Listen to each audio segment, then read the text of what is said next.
Hey guys, it's Marc Kramer here from Birding by Bus. We are about 1 week away from our 2025 Birding and Cultural Tour to Uganda in East Africa. And I'm going to show you a little bit about how I study for a birding trip on eBird using the eBird photo and sound quiz. So you're going to start by going to your web browser and typing in ebird.org to get to the eBird homepage. Once you're logged in, you're going to go up here to the tabs. You're going to go to Explore. And then you're going to scroll down a little bit until you get here to this section called Learn Birding Skills. And right here on the right, you're going to see Photo and Sound Quiz. Create custom ID quizzes for anywhere in the world. So we're going to click on that. And we're going to go to Start Quiz. Here it shows that I've done 464 photo quizzes, 7 audio quizzes, and I've rated over 10,000 photos through the quizzes. So we're going to start quiz. Now, when you can customize your quiz pretty much for any part of the world you want. What we're going to do is we're going to look for birds in a region, and I'm just going to kind of keep it general. I'm going to use the country of Uganda, but you can put anything here. You could put United States. If you want to, do quizzes for birds in the United States. If you want to do your home state, pretend that you live in Alaska. You can do quizzes for Alaska birds. You could do even more local quizzes. If I want to do quizzes for my county of Miami-Dade County in Florida, you can do that too. So you can keep it very general or you can go more specific. But we're studying for Uganda, so we're going to use the country of Uganda. When do you want to, how do you call it?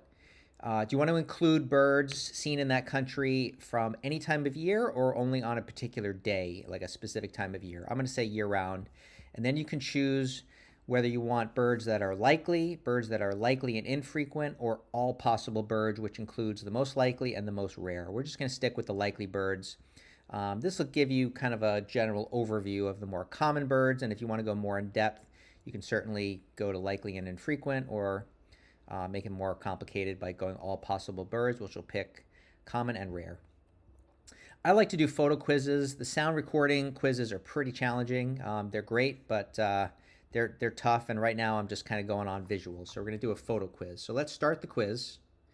The quiz consists of 20 multiple choice questions where it will pull from the Macaulay photo library of Cornell. And it'll generate these quizzes. So here we have question number 1 out of 20. And it asks you, okay, look on the right. What bird is this? This is question 1 of 20. You've got 4 choices. And the choices are usually pretty challenging. It will put birds that are fairly closely related or similar looking. And then there's always going to be a none of the above choice to make it even harder. So here we've got yellow-billed oxpecker, purple-headed starling, violet-backed starling, black-lord babbler. To me, this looks like a babbler. I don't know the black-lord that well, but I'm going to go with black-lord babbler. Hey, I got it right. Okay, and then once you've answered the question, the way to move on to the next question is you have to rate the image to continue on a scale of 1 to 5. eBird has guidelines on how to do ratings, so you can definitely click on the Learn About Ratings and learn more about that.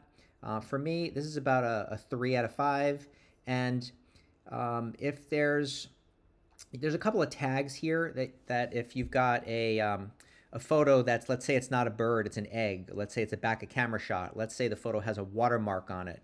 These are things that sort of put the photos in a different category that eBird wants to take them out of the quizzes, or maybe not use those photos in the same way they would for other purposes. We're not going to add any tags here, but we are going to rate the photo a 3, and then that's going to take us on to the next question. All right, next question. We've got a raptor in a tree. If you look on the lower left of the photo, it will tell you where the photo was taken. Now, I know we're doing a Uganda quiz, but eBird, what it does is it pulls up a list of the possible birds that are going to be in your focus area, in this case Uganda, but the photos it uses don't necessarily come from that country. The photos can be of those birds, but can come from anywhere. So this kind of gives a little bit of context. The photo was taken in Botswana in March. All right, so that sometimes will help give you some clues, maybe sometimes not. This bird right here looks like an African fish eagle, and we got it right. And we're going to rate the photo. This is also like about a 3 in my mind. And on to question number 3. All right, so we're on question number 3, and we've got a kingfisher.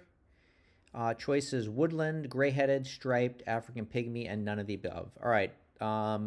This bird was photographed in South Africa in August, and it looks like an African pygmy. So let's click on African pygmy kingfisher, and we got it right. So here's something else that's really cool. So once you've selected an answer, if you want more information on the different species, let's say you got it wrong, or you're like, oh, I don't know anything about that bird.